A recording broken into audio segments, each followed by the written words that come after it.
Versine ratio P13 और P14 से calibrate करते हैं। ये आपका हो गया ट्रांसड्यूसर के इनपुट हो गए लाइनिंग और मेजरिंग। अब इसके बाद आते हैं थ्योरेटिकल इनपुट। ट्रांसड्यूसर दो ही होते हैं ना, लाइनिंग और मेजरिंग। अब इसके बाद और कौन से इनपुट बताए थे जो आप भरते हैं? कौन कौन से इनपुट भरते हैं आप काम करने के लिए? Zero adjustment, versine value adjustment है, वर्साइन वैल्यू एडजस्टमेंट। तो वर्साइन वैल्यू एडजस्टमेंट जो है वो कहाँ आ रहा है? 2080 पे आ रहा है, 2080। जनरल डायग्राम भी अगर आप देखेंगे, जनरल डायग्राम देखा तो वर्साइन वैल्यू कहाँ आपने नोट किया था?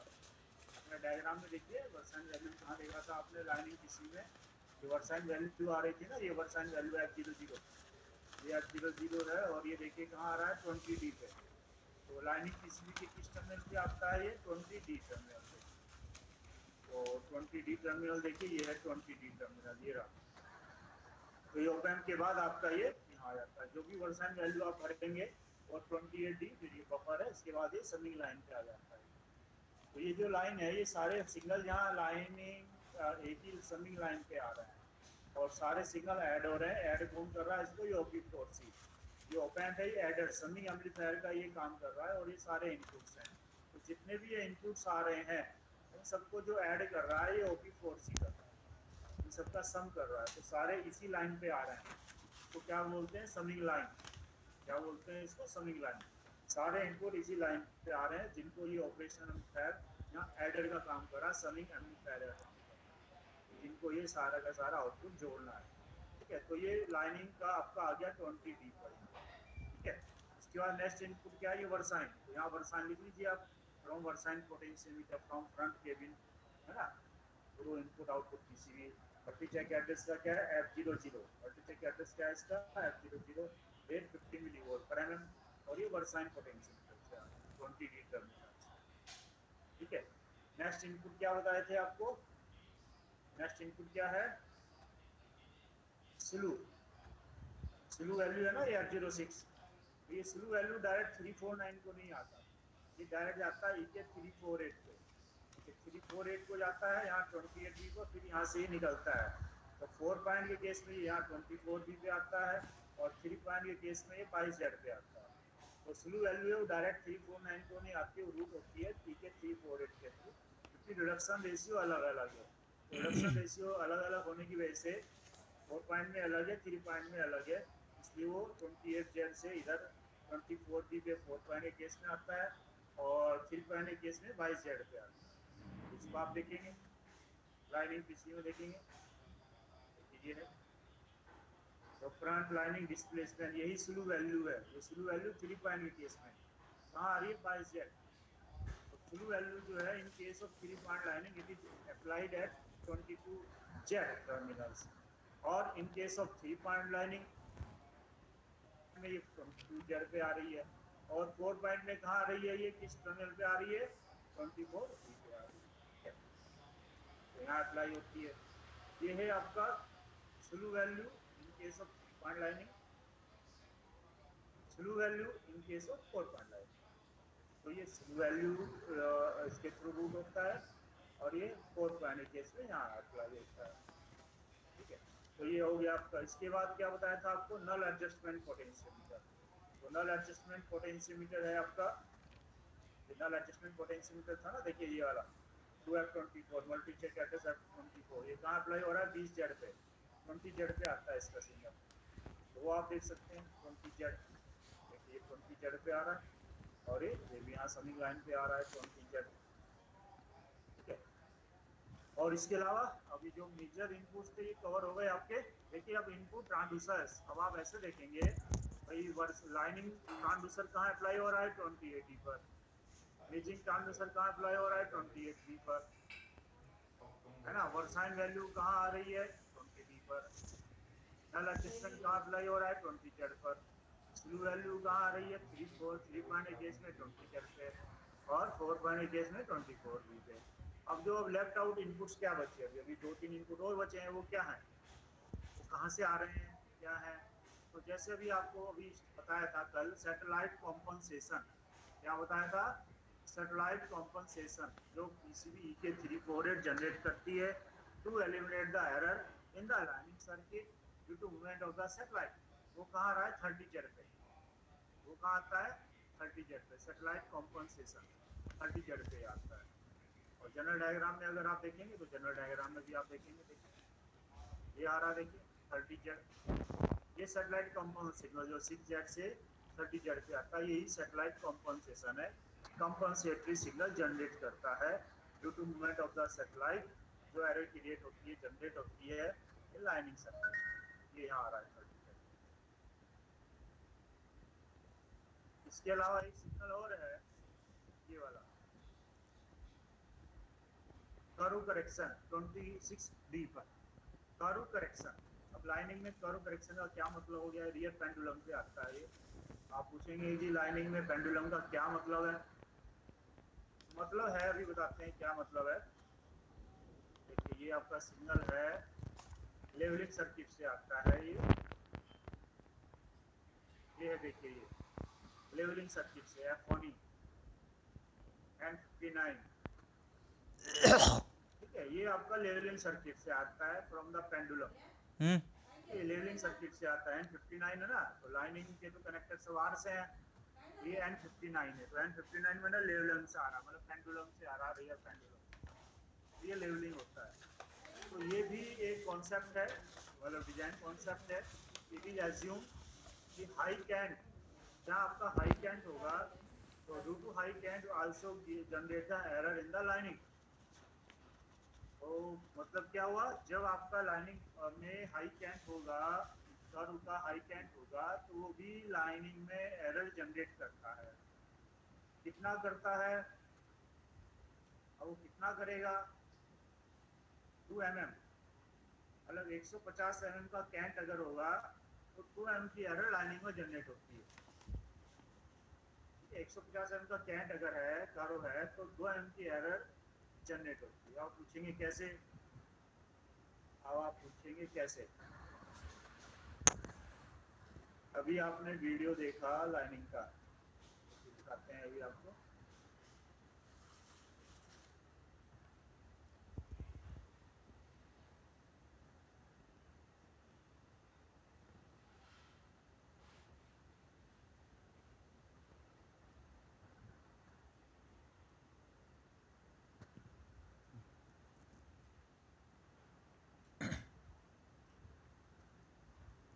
लाइनिंग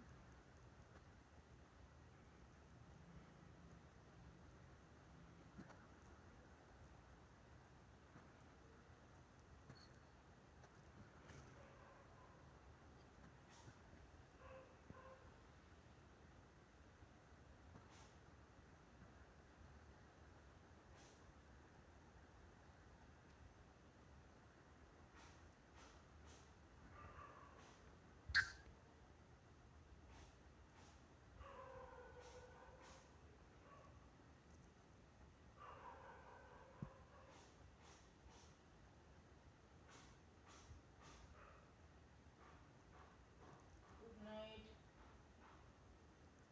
सबको, गुड नाइट। चलिए इसी से बता देते हैं। ठीक है, जैसे ये कर्व होगा ना, देखिए ये कर्व है, सपोज ये चारों ट्रॉलियां हैं, तो अब जैसे आपका ये हाई है, सपोज ये हाई है, तो वो ये वाली रेल हाई है, और जब आप डेटम लगाएंगे, जब डेटम लगाएंगे, सपोज ये हाई साइड की आप तरफ लगा दिया आपने, तो ये तो थ्योरेटिकल तो ये है कि ये सारा टच होना चाहिए इससे, सारे व्हील इधर टच होने चाहिए अगर इधर डेटम लगाया तो। लेकिन due to gravity, due to weight, trolley की टेंडेंसी क्या रहेगी, या जो ये आपका जो इसका ये एंगल है, ये वर्टिकल होना चाहिए, लेकिन ये क्या करेगा, डेविएट करेगा, जो ये फोर्स होगी वो डेविएट करेगी। ठीक है, अपने जो वर्टिकल पोजीशन होनी चाहिए उससे डेविएट करेगी वो। और बाय वेट और बाय ग्रेविटी भी अगर आप देखेंगे तो टेंडेंसी किसकी इधर को आने की रहेगी।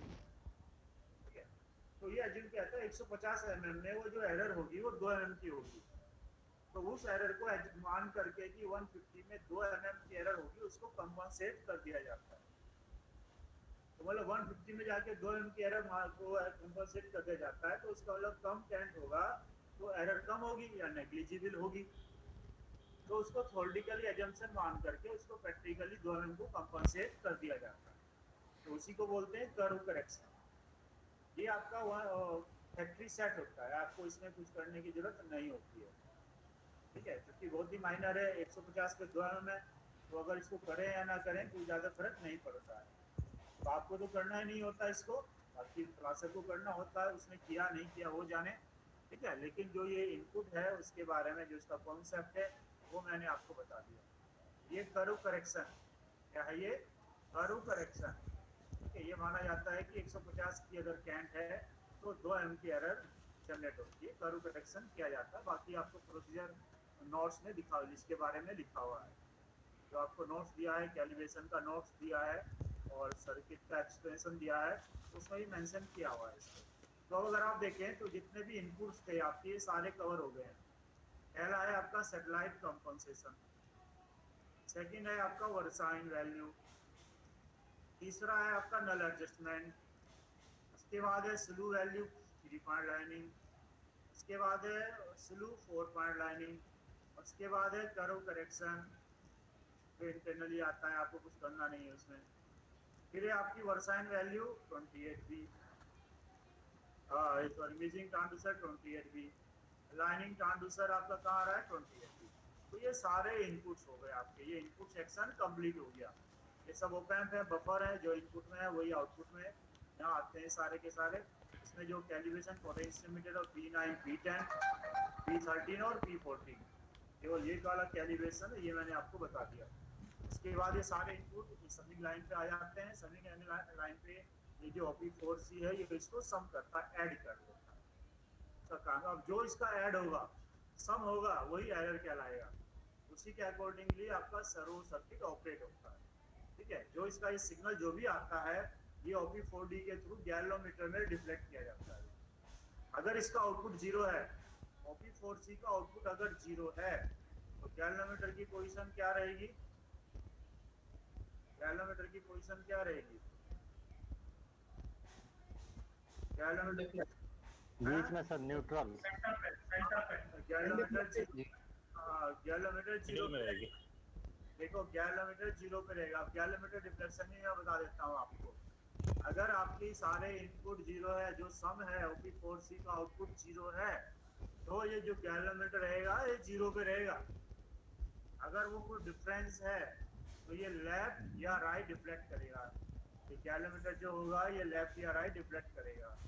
एरर 0 सेंटर पे रहेगा तो 0 है, सेंटर पे नहीं रहेगा तो मतलब उतनी एरर है। तो देखिए ये लेफ्ट या राइट डिफ्लेक्ट करता है। तो इसमें देखिए रेड जोन है, ये क्या होता है, रेड जोन।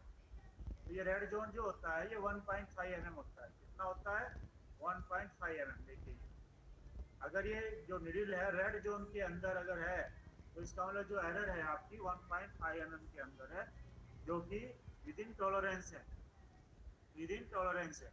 अगर ये निडिल आपकी लेफ्ट या राइट इसी के अंदर डिफ्लेक्ट कर रही है तो इसका मतलब ठीक है, ओके, तो आपको बोधर होने की जरूरत नहीं है, आपको टेंशन लेने की जरूरत नहीं है, ठीक है। लेकिन जैसे ही आपका बियॉन्ड जाता है तो इसका मतलब एरर है और मशीन उसको आपको भी उसमें केयर करना है, मशीन भी केयर करेगी, ठीक है।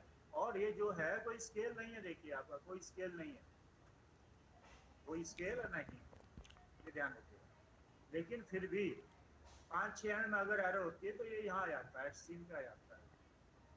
5-6 mm की अगर एरर होती है तो ये यहाँ तक आ जाता है। तो फिर भी आज 3-4 की एम होगी तो यहाँ आएगा। तो वो आपको नहीं देखना है, आपको केवल ये देखना है कि जो भी एरर है, वॉट एवर है भी एरर, करेक्शन से पहले कोई भी एरर हो, लेकिन करेक्शन के बाद ये बिल कहाँ जानी चाहिए, 0 पे, ठीक है। अगर आप टैंपिंग कर रहे हैं, करेक्शन कर रहे हैं और ये रील आपकी रेड जोन से बाहर है, इसका मतलब आपकी लाइनिंग ठीक नहीं हो रही है। लिफ्टिंग अगर है क्रॉस लेवल में भी अगर वो आपका रेड जोन के अंदर नहीं है, बाहर ही रहता है, तो इसका मतलब क्रॉस लेवल ठीक नहीं हो रहा है। लिफ्टिंग में भी अगर रेड जोन के अंदर वो वापस नहीं आया निडिल, तो लिफ्टिंग नहीं हो रही है या लेवलिंग करेक्शन नहीं हो रहा है, ठीक है। चाहे लाइनिंग गैल्वेनोमीटर हो, चाहे क्रॉस लेवल गैल्वेनोमीटर हो, चाहे लेवलिंग गैल्वेनोमीटर हो, बिफोर करेक्शन वो कहीं भी रहे,